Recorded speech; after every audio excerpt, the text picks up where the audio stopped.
भागवत पुराण 5वां स्कंद अध्याय 6 से 10। अध्याय 6 ऋषभ द्वारा शरीर त्याग।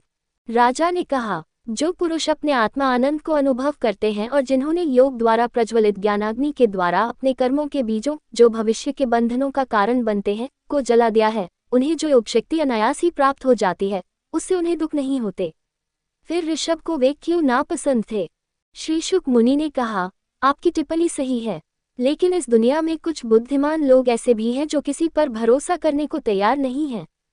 उनका मन एक चालाक शिकारी की तरह चंचल है जो हिरण के बारे में सोचता है, भले ही वह उसके द्वारा फंसा हुआ हो। ये भी देखा गया है, चंचल और परिवर्तनशील मन के साथ कभी मित्रता नहीं करनी चाहिए। ऐसे मन पर अंधविश्वास के कारण ही शिवजी मोहिनी रूप में भगवान विष्णु के दर्शन या महान तपस्वियों जैसे सौभरी की दीर्घ काल तक की गई तपस्या पूरी तरह नष्ट हो गई। जैसे पतिव्रता स्त्री अपने प्रेमी को पति की हत्या करवाने के लिए उसके घर में प्रवेश देती है, वैसे ही योगी का मन, जिसने उससे मित्रता कर ली है, काम और अन्य शत्रुओं, क्रोध, मोह आदि को प्रवेश के लिए सदैव मार्ग छोड़ देता है।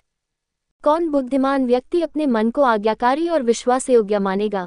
क्योंकि यह मन ही है जो काम, क्रोध, मान, लोभ, शोक, मोह, भय का स्रोत है और जो उसे कर्मों से बांधता है। यद्यपि वे भगवान ऋषभ संसार के सभी रक्षक देवताओं के आभूषण थे, फिर भी उनकी दिव्य महिमा उनके अजीबोगरीब मूल वेशभूषा, वाणी और अवधूत सांसारिक आसक्ति और संबंधों का त्याग करने वाला तपस्वी जैसे आचरण के कारण अदृश्य रही। उन्होंने योगियों को इस नश्वर शरीर को छोड़ने की विधि बताने के उद्देश्य से अपना शरीर त्यागना चाहा। उन्होंने अनुभव किया कि उनमें प्रत्यक्ष रूप से निवास करने वाला परमात्मा उनसे सर्वथा अभिन्न है। वासनाओं या पिछले कर्मों के प्रभावों की निरंतरता से मुक्त होकर वे अपने सूक्ष्म शरीर से मुक्त हो गए। लिंग शरीर सूक्ष्म शरीर के साथ अपनी वैचारिक पहचान को त्याग दिया। भगवान ऋषभ का शरीर जो अपने सूक्ष्म शरीर से मुक्त और विरक्त था, अपनी योग शक्ति के अचेतन प्रभाव से उत्पन्न अहंकार के आभास के माध्यम से संसार भर में घूमता रहा। ईश्वर की इच्छा के अनुसार उन्होंने कोंक, वेंक, कुटक और दक्षिण कर्नाटक 4 देशों की यात्रा की। कुटक पर्वत के पास के जंगल में वे अपने मुंह में पत्थर का टुकड़ा पकड़े और बिखरे बालों के साथ पागलों की तरह घूमते रहे। तब वायु के वेग से उछलते हुए बांसों के घर्षण से उत्पन्न भयंकर वंदाह ने उसके शरीर सहित वन को जला डाला। वास्तव में कलयुग में जब अधर्म का बोलबाला होगा, तब कोंक, वेंक और कुटक के प्रदेशों पर अरहत नामक एक मूर्ख राजा राज्य करेगा। ऋषभ के विचित्र जीवन पद्धति के बारे में जानकर वह उसका अध्ययन करेगा और उसे अपनाएगा। लोगों के पिछले जन्मों के संचित पापों के परिणामस्वरूप, जैसा कि भाग्य में लिखा था, वह अरहत भ्रमित होकर अपने धर्म के मार्ग को छोड़ देगा जो हर तरह से भय या खतरे से मुक्त है। अपनी सनक से वह विधर्मियों के गलत और बेतुके मार्ग का प्रचार करेगा। कलियुग में विधर्मी मत के प्रचार से भगवान की माया शक्ति से मोहित होकर दुष्ट लोग पवित्रता और सदाचार से वंचित हो जाएंगे, जो उनके शास्त्रों में वर्णित है। कलियुग में अधर्म का बोलबाला होने के कारण उनकी बुद्धि मंद हो गई है, इसलिए वे अपनी अपनी इच्छा से देवताओं की अवहेलना, स्नान से परहेज, आचमन, धार्मिक अनुष्ठानों से पहले पानी पीना आदि, स्वच्छता की उपेक्षा, बाल उखाड़ना, मुंडन के बजाय सिर से आदि गलत और भ्रष्ट व्रत अपनाएंगे। वे आमतौर पर वेदों, ब्राह्मणों, भगवान विष्णु, यज्ञों के देवता और संसार की निंदा करेंगे। अपने द्वारा चुने गए नए जीवन पद्धति के बारे में अंध परंपरा पर विश्वास करते हुए, जो वेदों द्वारा समर्थित नहीं है, वे स्वयं ही अंधकार में घोर नरक में गिरेंगे। यह अवतार भगवान विष्णु का ऋषभ के रूप में रजोगुण में डूबे लोगों को मुक्ति का मार्ग बताने के लिए हुआ था। वे लोग ऋषभ के उत्तम गुणों का वर्णन करते हुए निम्नलिखित श्लोक गाते हैं। हे, ये भारतवर्ष पृथ्वी के सभी वर्षों और द्वीपों में सबसे पवित्र है, क्योंकि यहाँ के लोग मुरारी राक्षस मूर का वध करने वाले भगवान विष्णु के शुभ कर्मों का गान करते हैं, जो उनके विष्णु के अवतार से संबंधित हैं। प्रियव्रत की शुद्ध और पवित्र महिमा वाली जाति कितनी भाग्यशाली है। इसमें विष्णु आदि पुरुष ने अवतार लिया भगवान ऋषभ का। आदि पुरुष ने धर्म का वह मार्ग देखा जो मोक्ष अर्थात कर्म का कारण बना। क्या कोई अन्य योगी है जो मन से भी इस अजन्मा भगवान ऋषभ के निर्देश का पालन कर सकता है? क्योंकि जिन योगिक शक्तियों को प्राप्त करने के लिए अन्य योगी लालच से प्रयत्न करते हैं, उन्हें उन्होंने मिथ्या और भ्रामक मानकर त्याग दिया, यद्यपि वे शक्तियां उन्हें स्वतः ही प्राप्त हो गई थीं। इस प्रकार ऋषभ नाम वाले भगवान का पवित्र करने वाला जीवन तुम्हें सुनाया गया है, जो समस्त वेदों, लोकों, देवताओं, ब्राह्मणों और गायों के लिए परम पूज्य थे। यह उन मनुष्यों के समस्त अपवित्र कर्मों को पूर्णतया शुद्ध कर देता है, जो इसे भक्तिपूर्वक सुनते या सुनाते हैं। ये परम मंगल और परम आनंद का निवास है। जो लोग एकाग्रचित होकर और बढ़ती हुई श्रद्धा के साथ इसे सुनते या दूसरों को सुनाते हैं, उनमें पूज्य वासुदेव के प्रति अविचल भक्ति विकसित हो जाती है। ज्ञानी पुरुष भक्ति में ही अपनी आत्मा को डुबाते हैं, क्योंकि वह संसार के अनेक पापों से भरे हुए दुखों की तपती गर्मी से पीड़ित है। वे परम सुख के प्रति जरा भी आदर या इच्छा नहीं रखते, यद्यपि वह परम पुरुषार्थ मानव जीवन का उद्देश्य है, यद्यपि वह स्वतः प्राप्त हो जाता है। क्योंकि भगवान के उपासक होने के कारण उन्होंने सभी पुरुषार्थों, मानवीय कार्यों के सर्वोच्च उद्देश्य को पुनर्तः प्राप्त कर लिया है। 18। हे राजन, आप पांडवों और यदुओं के लिए पूज्य भगवान ही रक्षक, गुरु, पूज्य देवता, मित्र और शुभचिंतक, परिवार के नियंत्रक और कभी कभी सेवक जैसे दुर्योधन के दरबार में राजदूत भी हैं। जो हो सो हो, परंतु भगवान कृष्ण मुकुंद अपने उपासकों को मोक्ष प्रदान करते हैं, परंतु प्रेममयी भक्ति नहीं। उन पूज्य भगवान ऋषभदेव को नमस्कार है, जो अपनी आत्मा के शाश्वत साक्षात्कार के कारण इच्छाओं से मुक्त हैं और जिन्होंने जगत पर दया करके उन लोगों या जगत को आत्मा के निर्भय स्वरूप के बारे में समझाया है, जिनकी मानसिक क्षमता शरीर और उसकी संपत्ति की इच्छाओं में लीन होने के कारण दीर्घकाल तक निद्रा अज्ञान में खोई रहती है। अध्याय 7 भरत का जीवन। श्री शुक ने कहा, जब भगवान के महान भक्त भरत को भगवान ऋषभ ने स्वेच्छा से पृथ्वी की रक्षा करने का आदेश दिया, तो वे उनकी इच्छा अर्थात संसार की रक्षा का पालन करने में पूरी तरह से लग गए। उन्होंने विश्वरूप की पुत्री पंचनी से विवाह किया। जिस प्रकार अहंकार सभी भूतों का स्रोत सूक्ष्म तत्वों तन्मात्राओं का निर्माण करता है, उसी प्रकार उसके माध्यम से उन्होंने 5 पुत्रों को जन्म दिया, जो पूरी तरह से उसके जैसे थे। वे थे सुमति, राष्ट्रभृत, सुदर्शन, आवरण और धूम्रकेतु। उन्हीं के नाम पर यह महाद्वीप वर्षा, जिसे पहले अजनाब कहा जाता था, भारत कहलाया। पृथ्वी के स्वामी को बहुत ज्ञान था और वे अपने पिता और दादा की तरह अपने कर्तव्यों के प्रति समर्पित थे। उनकी तरह ही वे बड़े प्रेम से अपने अपने कर्तव्यों में लगे हुए प्रजा की रक्षा करते थे। उन्होंने समय पर तथा प्रबल श्रद्धा के साथ यज्ञ स्वरूप भगवान तथा क्रतु की पूजा की। अग्निहोत्र, दर्श, पूर्णमास, चातुर्मास्य तथा पशुबलि सहित किए जाने वाले यज्ञ तथा सोमबलि आदि बड़े छोटे यज्ञों को पूर्ण विस्तृत रूप में तथा उनके संशोधनों सहित समय पर तथा प्रबल श्रद्धा के साथ संपन्न किया। विधिवत अधिकृत होकर उन्होंने इन्हें होता, अध्वर्यु, उद्गाता तथा ब्रह्मा नामक 4 प्रकार के यज्ञ पुरोहितों के द्वारा संपन्न करवाया। जब विविध यज्ञ हो रहे थे, जिनमें समस्त सहायक अनुष्ठान और क्रियाएं अध्वर्यु अपने हाथों में घी, चावल, पुरोदाश और अन्य आहुति लेकर अग्नि में आहुति देने के लिए बहुत सावधानी से कर रहे थे, तब भरत यज्ञकर्ता ने यज्ञ के फल का संपूर्ण अपूर्व भावी दिव्य प्रभाव, जो धर्म के रूप में नामित है, मन ही मन यज्ञ के स्वामी भगवान वासुदेव को समर्पित कर दिया। वे करता हैं, क्योंकि वे सभी देवताओं के प्रतीक, मंत्रों के देवताओं, शाब्दिक वस्तुओं के निर्देशक और नियंत्रक हैं। इस प्रकार उन्होंने अपनी चतुराई और बुद्धि यज्ञ के फल को भगवान को समर्पित करने के द्वारा अपने मन की अशुद्धियों जैसे प्रेम, घृणा को साफ कर दिया। यजमान भरत ने उन देवताओं का चिंतन किया जो अध्वर्युओं के हाथों से आहुतियां ग्रहण कर रहे थे, तथा जो यज्ञ देवता अर्थात भगवान वासुदेव के विभिन्न अंगों पर विश्राम कर रहे थे। इस प्रकार ऐसे उत्तम निर्दोष यज्ञ कर्मों से पुनर्तः शुद्ध हुए भरत के हृदय में प्रखर भक्ति उत्पन्न हुई, जो प्रतिदिन प्रबल उत्साह के साथ बढ़ती ही गई। ये भक्ति उस परम पुरुष ब्रह्म के प्रति थी, जो भारत के हृदय के अंतराल में परम पुरुष भगवान वासुदेव के रूप में प्रकट हुए थे, जो श्रीवत्स, कौस्तुभ मणि, वनमाला, सुदर्शन चक्र, कौमुद की गदा आदि से विभूषित थे। भगवान वासुदेव, जो अपने भक्तों के हृदय में स्थिर रहते हैं, वे भरत के मन में भी तेजस्वी थे। इस प्रकार उन्होंने 1000 असंख्य 10 लाख वर्ष व्यतीत किए। जब उन्हें ये ज्ञात हुआ कि उनके कर्मों का भंडार समाप्त होने का समय आ गया है, तब उन्होंने पैतृक संपत्ति और राज्य, जो अब तक उनके पास था, को अपने पुत्रों में आनुपातिक रूप से बांट दिया। वे अपने घर को, जो सभी प्रकार की संपत्ति और समृद्धि का निवास था, त्याग कर पुलह के आश्रम में सन्यासी के रूप में रहने लगे। वे कहते हैं कि वहां पुलह आश्रम में रहने वाले अपने भक्तों के प्रति स्नेह और कृपा के कारण भगवान हरि अब भी अपने भक्तों के लिए उनके द्वारा इच्छित रूप में प्रकट होते हैं।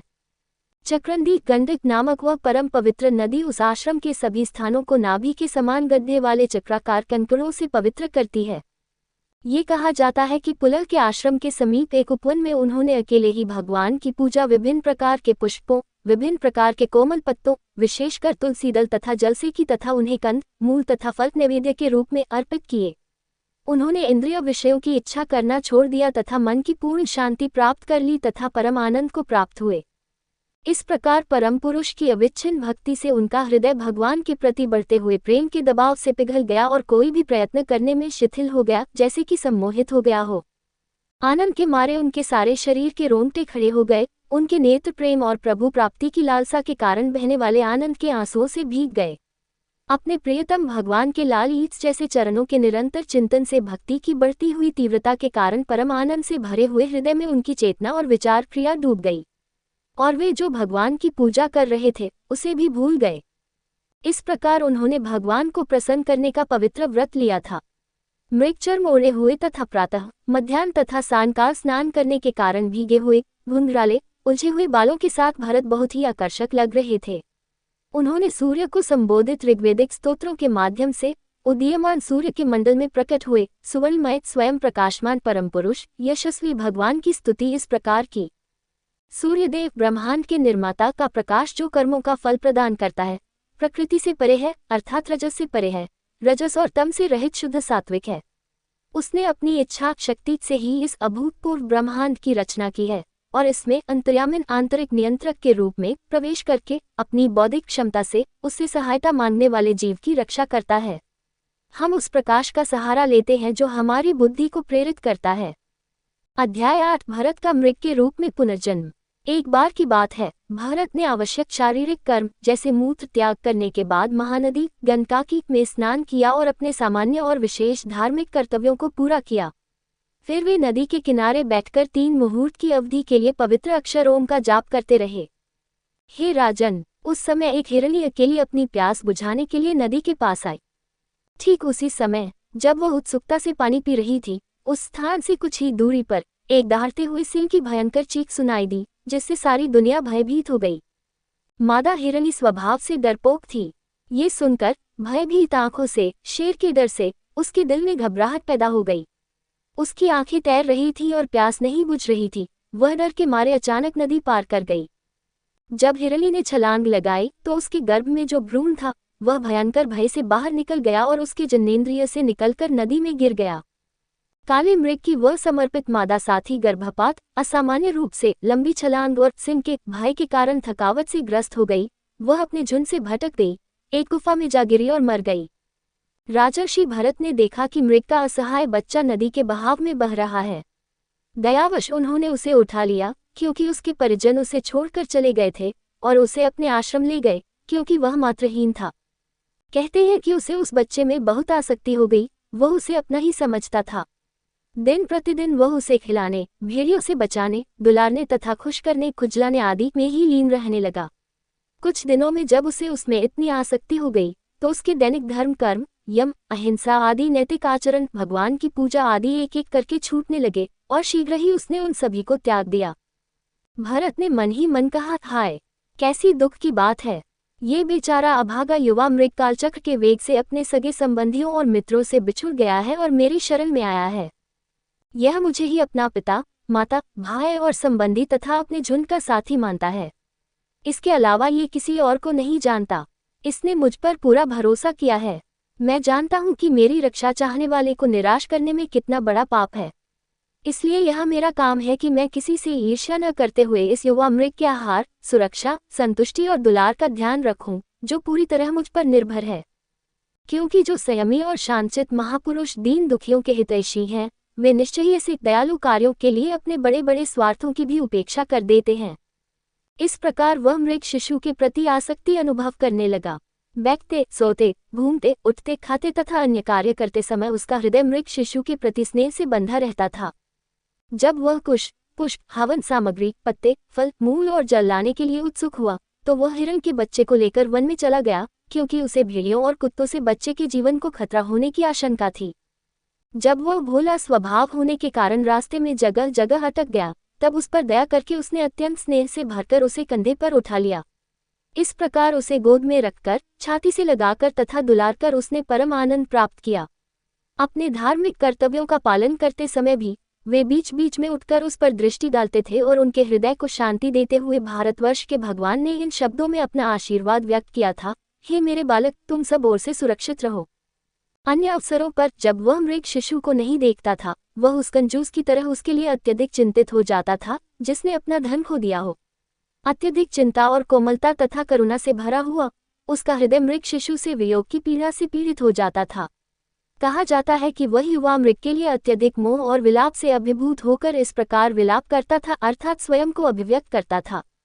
ओह, क्या ये संभव है? क्या वह दयनीय मातृहीन मृग शिशु मुझ पर पुनः विश्वास करेगा, जो कि हाय एक धूर्त किरात की तरह अधम, कपटी और क्रूर स्वभाव का हूँ और जिसने कोई पुण्य कार्य नहीं किया है?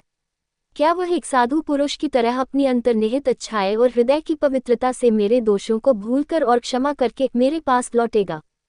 क्या मैं इसे फिर से देख पाऊंगा, भगवान द्वारा संरक्षित और आश्रम के बगीचे में घास की कोमल पत्तियों को सुरक्षित रूप से चरते हुए?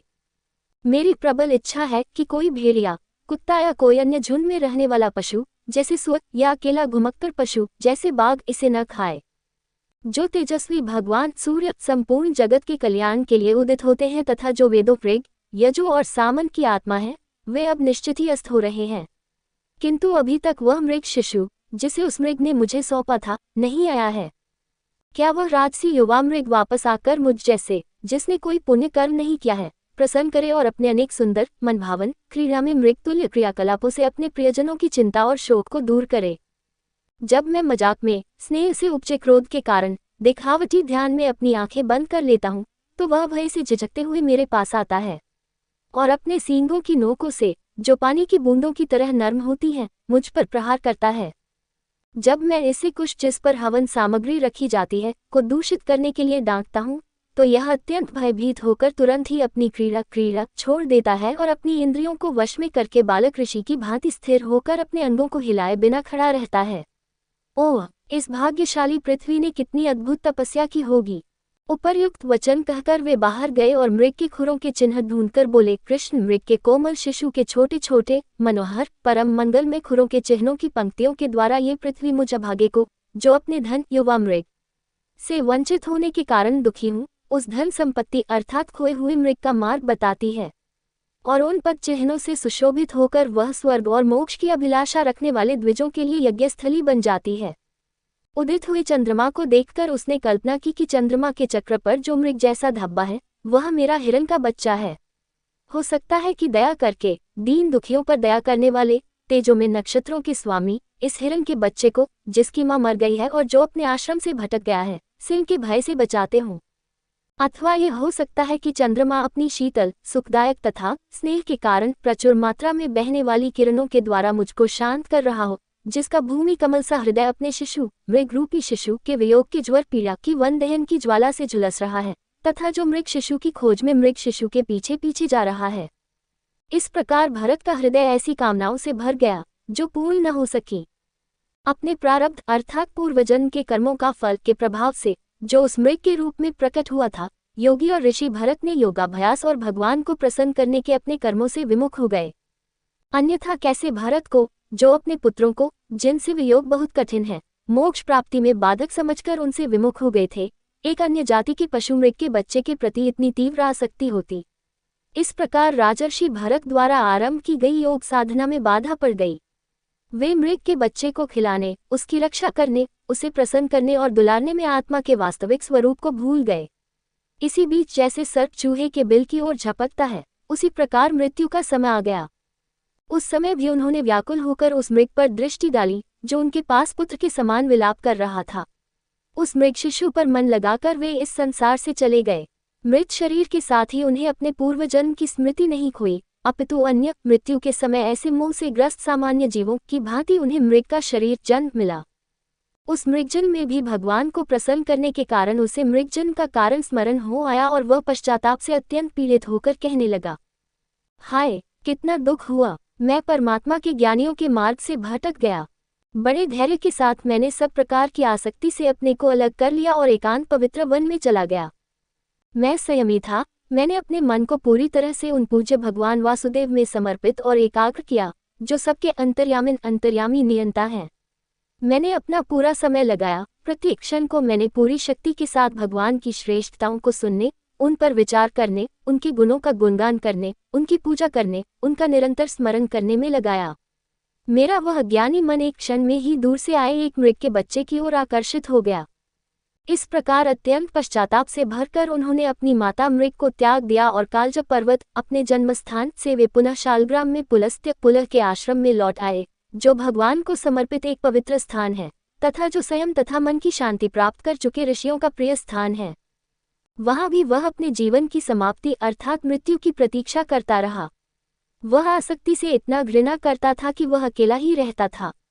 सूखी पत्तियों, घास और लताओं पर निर्वाह करते हुए वह अपने कर्मों की समाप्ति के लिए अपने दिन गिन रहा था, जो उसके मृग जन्म का कारण थे। अंततः उसने अपने मृग शरीर को त्याग दिया और उसका आधा भाग गंडकी के पवित्र जल में विसर्जित कर दिया। अध्याय 9 भरत ब्राह्मण के रूप में पुनर्जन्म भद्रकाली द्वारा बचाया गया। श्री शुक ने कहा, तब भरत के मृग रूप में शरीर त्यागने के बाद भरत की कथा इस प्रकार आगे बढ़ती है। अंगिरस कुल में सबसे प्रमुख एक पवित्र ब्राह्मण रहता था। वह आत्म संयम और मन की शांति से संपन्न था। वह अपनी तपस्या, वेदों के अध्ययन, उदार आतिथ्य, संतोष, धीरज, विनय, अनुष्ठानों के ज्ञान, ईर्ष्या न करने, परमात्मा के ज्ञान, शरीर से अलग और सुख धर्म के परिणाम स्वरूप के लिए जाना जाता था।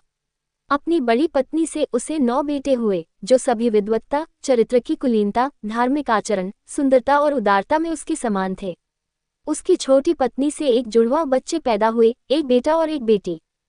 वे कहते हैं कि जुड़वा बच्चों में से एक भरत था, जो भगवान का महान भक्त था, राजर्षियों में सबसे श्रेष्ठ था। उसने हिरण का शरीर त्याग दिया और अंतिम अवतार परमानंद से पहले के रूप में ब्राह्मण के रूप में जन्म लिया। इस जन्म में भी वह अपने संबंधियों के मुंह से बहुत डरता था। उसने अपने मन में उन महिमावान भगवान के चरण कमलों का विशेष ध्यान किया, जो भगवान की श्रेष्ठताओं को सुनने, ध्यान करने और गुणगान करने वालों के कर्म बंधन को काट देते हैं।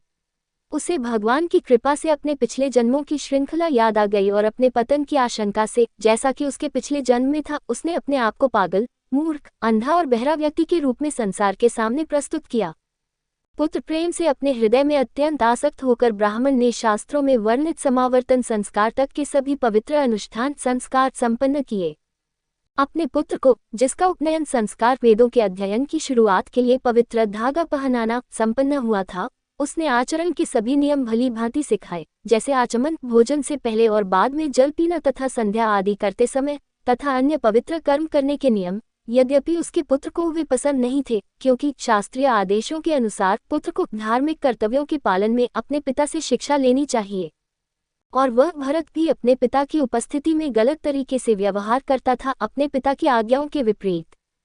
पिता ने उसे वेदों में श्रावण के महीने में शिक्षा देने का इरादा किया था, लेकिन वसंत के महीनों चैत्र और वैशाख और गर्मियों के महीनों ज्येष्ठ और आषाढ़ के दौरान अपने निरंतर निर्देशों के बावजूद वह मुश्किल से लड़के को 3 पैरों वाला सौर स्तोत्र गायत्री मंत्र के रूप में जाना जाता है सिखा सके। साथ ही व्याहृतयों, रहस्यमय अक्षर भू, भूव और सु के साथ शुरुआत में पवित्र अक्षरों भी सिखा सके। इस प्रकार ब्राह्मण का हृदय अपने पुत्र पर ही केंद्रित हो गया, जो स्वयं उसका अपना था। वह इस मिथ्या धारणा पर अड़ा रहा कि पुत्र को हर कीमत पर विद्वान बनाना चाहिए। उसने भारत को उपकुर्वान 5 ब्रह्मचर्य के सभी कर्तव्य सिखाए, जैसे पवित्रता, वैदिक अध्ययन, व्रतों का पालन, आत्मा अनुशासन, गुरु की सेवा, यज्ञ, पूजा आदि। यद्यपि भरत को इन सब बातों का कोई ध्यान नहीं था, परंतु वह अपनी महत्वाकांक्षा को पूरा नहीं कर सका।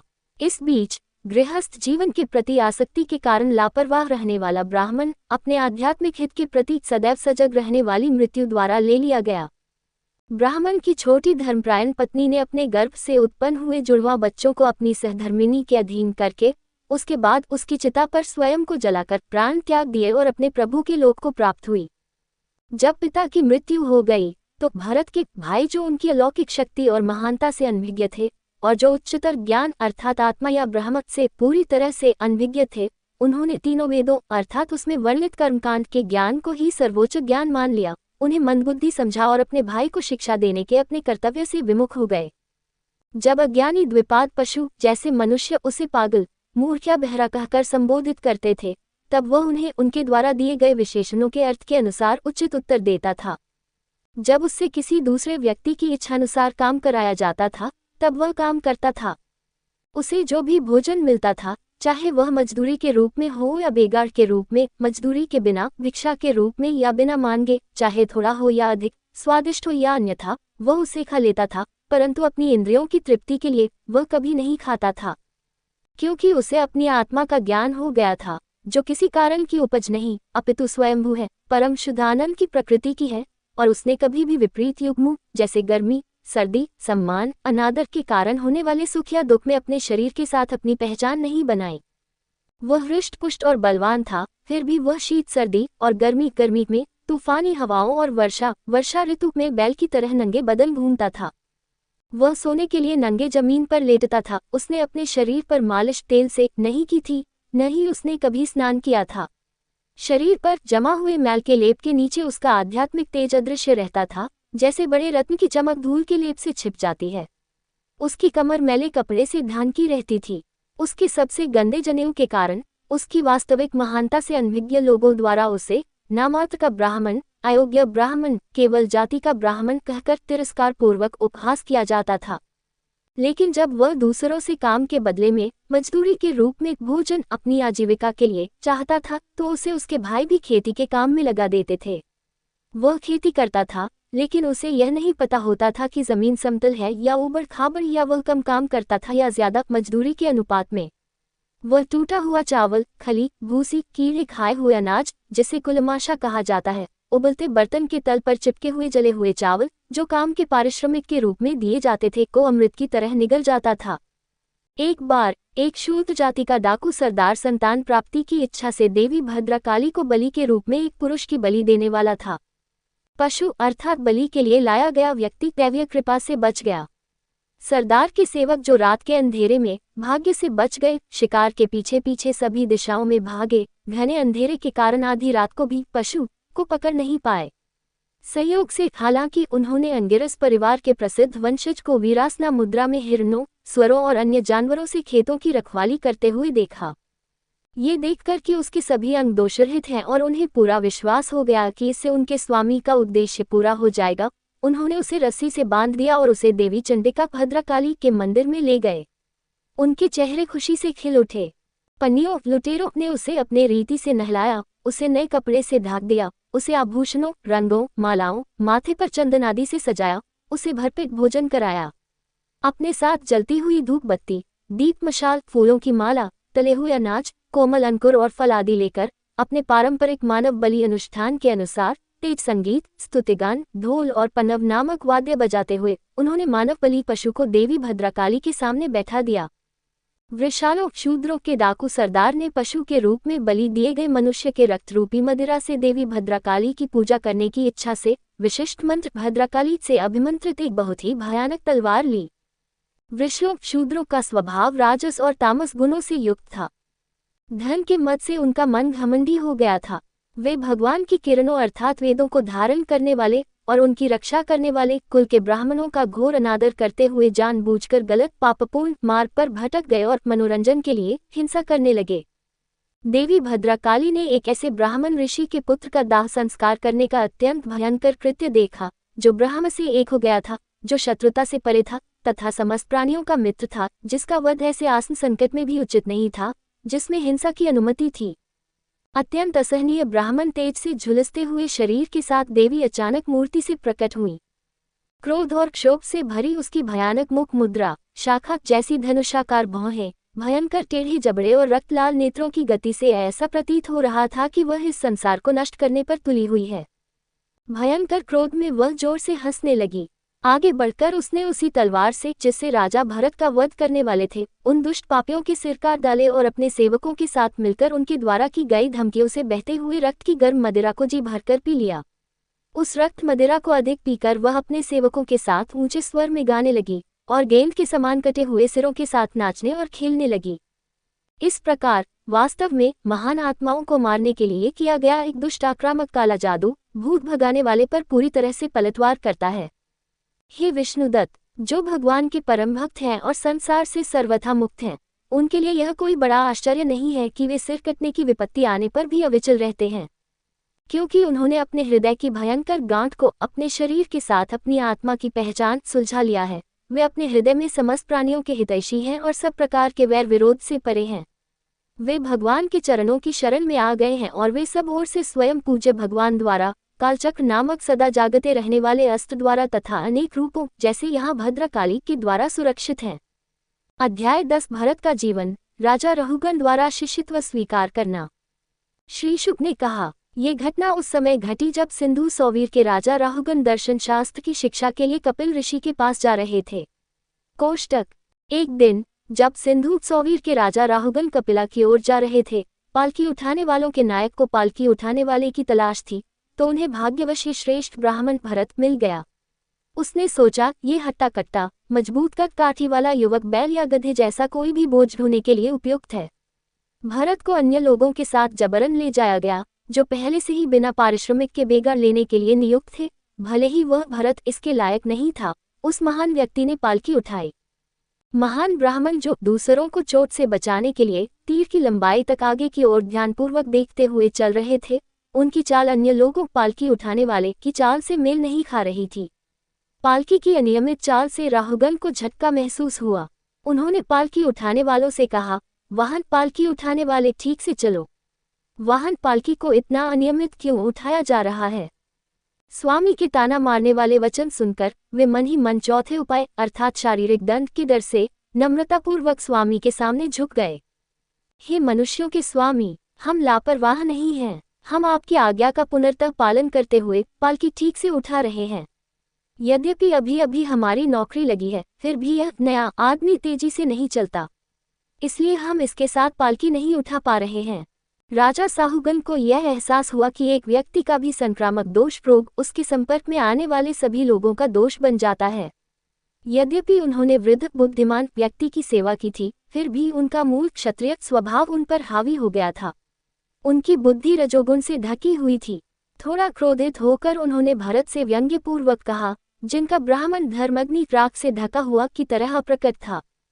हाय, कितने दुख की बात है भाई, तुम तो बहुत थक गए हो। तुम्हारे स्वामी ने ही बहुत समय तक पालकी को बहुत दूर तक धोया है, और ये अन्य सहवाहक तो मानो अस्तित्वहीन है। तुम न तो हृष्ट पुष्ट हो, न ही तुम्हारा शरीर सुगठित है, और हे मित्र, तुम तो बुढ़ापे से ग्रसित हो गए हो। यद्यपि उन्हें इस प्रकार अपमानजनक ढंग से धिक्कारा गया था, तथापि उन्होंने भरत ने जिन्होंने अविद्या द्वारा स्थूल पदार्थ पंचतत्व गुण 10 ज्ञानेंद्रियां पूर्व के कर्मों पुण्य पापों के प्रभाव और मन समुच्चयों का एक अवास्तविक स्वरूप के सहयोग से निर्मित अपने अंतिम शरीर पर कभी भी मैंपन और मेरापन की मिथ्या धारणा नहीं आरोपित की थी, और जो ब्रह्म में विलीन होने के कगार पर थे, वे पहले की भांति चुपचाप पालकी धोते रहे। बाद में जब पालकी फिर से अनियमित रूप से उठाई गई, तो रहुगण क्रोधित होकर बोला, ओह, इसका क्या अर्थ है? तुम जीवित होते हुए भी मृत हो। मेरा जो तुम्हारा स्वामी है, तिरस्कार करके तुम अपने स्वामी की आज्ञा का उल्लंघन कर रहे हो। यमराज छड़ीधारी देवता की तरह जो लोगों को दंड देते हैं, मैं भी तुम लापरवाह व्यक्ति को दंडित करूंगा, ताकि तुम अपने होश में आ जाओ। जो पूज्य ब्राह्मण परब्रह्म में लीन होने वाले थे, वे समस्त प्राणियों के हितैषी थे, यहाँ तक कि जो उन्हें अपमानित करते थे, उनके भी वे सब में स्वयं ही थे। वे अहंकार से सर्वथा मुक्त थे, तथा उन्होंने रघुनाथ जी से हल्की सी मुस्कान के साथ कहा, जो बहुत अधिक अप्रासंगिक शेखी बघार रहे थे। इस प्रकार मनुष्यों के स्वामी होने के अभिमान से फूले हुए रघुनाथ जी ने, जो राजस और तमस से उत्पन्न अहंकार और मोह से मतवाले होकर भगवान के भक्तों के संपूर्ण समुदाय जो उनके प्रिय थे का तिरस्कार करके उन भरत जी का अपमान किया, जो यद्यपि अहंकार में अपने को विद्वान मानते थे, परंतु योगाचार्यों के आचरण के बारे में उन्हें बहुत कम जानकारी थी। ब्राह्मण ने कहा, तुमने जो कहा थकान, पालकी को अकेले लंबी दूरी तक धोना आदि के बारे में, वह सब सच है। हे वीर, यदि बोझ जैसी कोई चीज हो और उसे धोने वाला नामक शरीर उठाए और उस शरीर का मुझसे कोई संबंध हो, तो ये ताना मुझ पर लागू होगा। परंतु बोझ और धोने वाले की असत्यता और मुझ स्वयं से उनका कोई संबंध न होने के कारण ऐसा नहीं है। इसी प्रकार यदि जाने वाले को कोई स्थान प्राप्त करना हो, तो मार्ग का अस्तित्व तो होगा ही। केवल मूर्ख ही आत्मा को स्थूल विशेषण लगाते हैं, बुद्धिमान कभी नहीं, क्योंकि यह वर्णन भूतों आदि के समूह शरीर पर लागू होता है, आत्मा पर नहीं। स्थूलता और दुर्बलता, शारीरिक पीड़ा और मानसिक चिंता, भूख और प्यास, भय, झगड़ा, इच्छा, बुढ़ापा, नींद, मोह, क्रोध, अहंकार और शोक, ये सभी उस पर लागू होते हैं जो शरीर के साथ पैदा हुआ है, लेकिन मुझ पर नहीं, जो आत्मा हूँ, शरीर नहीं। जहाँ तक आपके शब्दों का प्रश्न है, आप जीवित होते हुए भी मृत के समान हैं। मैं यही कहता हूँ, जीवन और मृत्यु का एक साथ होना प्रत्येक वस्तु पर लागू होने वाला नियम है, और इसलिए परिवर्तन के अधीन है, और केवल मुझ तक सीमित नहीं है, क्योंकि सभी वस्तुओं का आरंभ और अंत होता है। जहाँ तक आपके आदेशों का उल्लंघन करने के आरोप का प्रश्न है, हे प्रशंसनीय राजा, यदि सेवक और स्वामी का संबंध वास्तविक और स्थायी होता तो ही आदेश और उसके क्रियान्वयन के बीच का संबंध वास्तविक होता। लेकिन यदि आप अपना राज्य खो देते हैं और मैं राजा बन जाता हूं, तो पूरा संबंध ही उलझ जाएगा। यदि आप सोचते हैं कि जब तक आप राजा हैं तब तक मैं सेवक हूं, तो हमें राजा और उसके सेवक के बीच अंतर की धारणा के लिए कोई आधार नहीं मिलता सिवाय पारंपरिक मौखिक उपयोग के। तो फिर शासक कौन है और शासित सेवक क्या है? हालांकि यदि आप अभी भी शासक होने की धारणा रखते हैं तो कृपया बताएं कि हमें आपके लिए क्या करना चाहिए। भरत ने ये दिखाने के लिए एक दुविधा प्रस्तुत की है कि राजा की सजा की धमकी लक्ष्य से परे है। यदि मैं मुक्त हूँ, संसार के बंधन से परे हूँ, तो मुझ आत्मस्थित व्यक्ति के लिए आपके उपचार, दंड या शिक्षा से क्या उद्देश्य और किस हद तक पूरा हो सकता है, भले ही मैं एक पागल, नशे में या मंदबुद्धि व्यक्ति की तरह दिखाई दे रहा हूँ। यदि मैं मुक्त नहीं हूँ तो एक जिद्दी या पागल व्यक्ति के लिए प्रस्तावित दंड या शिक्षा आटा पीसने के समान ही बेकार है, हे योद्धा। श्री शुक ने कहा। इस प्रकार भरत ने राजा के प्रत्येक कथन का सार संक्षेप करके उत्तर दिया। महर्षि स्वभाव से ही शांत और संयमी थे। उनमें अविद्या समाप्त हो गई थी, जो शरीर और आत्मा के बीच मिथ्या तादात्म्य का कारण थी। वे अपने कर्मों को भोग कर समाप्त करना चाहते थे, इसलिए वे राजा का वाहन धारण करते रहे। अपनी सच्ची श्रद्धा के बल पर सिंधु सौवीर देश का राजा सत्य का अन्वेषण करने के योग्य हो गया। ब्राह्मण की वाणी को ध्यानपूर्वक सुनकर, जो हृदय की ज्ञान ग्रंथि को दूर करने वाली थी तथा जो योग, आत्मज्ञान विषयक अनेक ग्रंथों से समर्थित थी, वह शीघ्रता से पालकी से उतर आया और मुनि के चरणों में सिर रखकर दंडवत प्रणाम किया। अपनी अशिष्टता के लिए क्षमा मांगते हुए तथा राजसी अभिमान से पूर्णतया मुक्त होकर उसने कहा, आप कौन हैं उन महान ब्राह्मणों में से जो वेश बदलकर पवित्र जनेऊ धारण करके घूमते हैं? अवधूतों में आप कौन हैं, जैसे दत्तात्रेय और अन्य? यदि आप अवधूत हैं, आप किसके पुत्र हैं? आपका मूल स्थान क्या है? आप यहाँ क्यों आए हैं? यदि आप हमारे आध्यात्मिक कल्याण के लिए आए हैं, तो क्या आप ऋषि कपिल नहीं हैं? मैं देवराज इंद्र के वज्र से, त्रिनेत्रधारी भगवान शिव के त्रिशूल से या यमराज के दंड से नहीं डरता। मैं अग्निदेव, सूर्यदेव, वायुदेव और धन के स्वामी कुबेर के अस्त्रों से नहीं डरता। लेकिन मैं ब्राह्मण जाति का अनादर करने से बहुत डरता हूँ। अतः कृपया मुझे बताएं, आप आसक्ति से रहित हैं। यद्यपि आप में असीम शक्ति है, फिर भी आप अपनी श्रेष्ठ बुद्धि और पराक्रम को छिपाकर मंदबुद्धि की तरह विचरण करते हैं। हे धर्मात्मा ऋषि, आपके शब्द योगमय हैं या महान योगियों के उपदेश हैं, अतः वे हमारे मन द्वारा समझे जाने योग्य नहीं हैं। अथवा तीव्र बुद्धि वाले व्यक्ति भी आपके योगमय शब्दों का अर्थ नहीं समझ सकते। इस संसार में सच्चा आश्रय क्या है, ये पूछने के लिए मैं अब कपिल के पास जा रहा हूँ, जो योग के आचार्य हैं तथा ऋषियों के परम गुरु हैं, जिन्होंने आत्मा के वास्तविक स्वरूप को जान लिया है, जो हरि के अवतार हैं तथा अपनी परम ज्ञान शक्ति से इस संसार में अवतरित हुए हैं। संभव है कि आप स्वयं कपिलदेव हों, जो प्रजा की स्थिति का निरीक्षण करने के लिए गुप्त रूप से भ्रमण कर रहे हों। गृहस्थ जीवन में आसक्त, मोह से अंधी बुद्धि वाला मनुष्य योगाचार्यों के आचरण को कैसे समझ सकता है? भरत के उपरोक्त भाषण पर राजा आपत्ति उठाते हैं। मैंने गतिविधि के दौरान थकान का अनुभव किया है, जैसे युद्ध में लड़ना। अनुमान से मैं अनुमान लगाता हूँ कि आपके सम्मान को चलते समय, भार उठाते समय भी ऐसा ही महसूस हुआ होगा। दृश्य जगत का मार्ग नीचे वास्तविक होना चाहिए, अन्यथा एक गैर मौजूद घड़े से पानी आदि ले जाना असंभव है। बर्तन पर लगाई गई अग्नि की गर्मी पानी बर्तन में तक पहुंचाई जाती है। पानी की गर्मी से चावल के दाने अंदर से नरम हो जाते हैं। शरीर, इंद्रिय, प्राण और मन के संपर्क के कारण संसार की स्थिति जीव को प्रभावित करती है, जैसे वातावरण की स्थिति एक दूसरे को प्रभावित करती है। आपके द्वारा उल्लिखित स्वामी सेवक संबंध की नश्वरता के संबंध में राजा कम से कम उस विशेष अवधि के लिए प्रजा का वास्तविक नियंत्रक और रक्षक होता है। जो अच्युत का सेवक है, वह पहले से पीसे हुए आटे को नहीं पीसता। उसका कर्तव्य पालन व्यर्थ नहीं जाता, क्योंकि अपने धर्म में कर्तव्यों का पालन करके वह भगवान अच्युत को प्रसन्न करता है और अपने पापों से छुटकारा पाता है। हे दुखी के मित्र, मुझ पर कृपा करके कृपा करें, क्योंकि मैंने मनुष्यों के शासक होने के मद में चूर होकर श्रेष्ठ महात्माओं का भी तिरस्कार किया है, जिससे मैं धर्मात्माओं के प्रति अनादर के पाप से पार हो जाऊं। राजा भरत के शब्दों का उल्लेख करते हैं कि उनका अपमान नहीं किया गया था आदि, और कहते हैं, आप जो जगत के हितैषी और मित्र हैं, तथा जो सबके प्रति संभाव रखते हैं, तथा जो शरीर से भी आसक्ति रहित हैं, उनमें कोई परिवर्तन चित्त की व्याकुलता नहीं हो सकती। परंतु मुझ जैसा मनुष्य, चाहे वह त्रिशूलधारी रुद्र ही क्यों न हो, भगवान का अनादर करने के कारण शीघ्र ही नष्ट हो जाएगा। अगली वीडियो देखने के लिए आप चैनल सब्सक्राइब जरूर करें और लाइक करें और कमेंट करें। जय श्री राधा कृष्ण।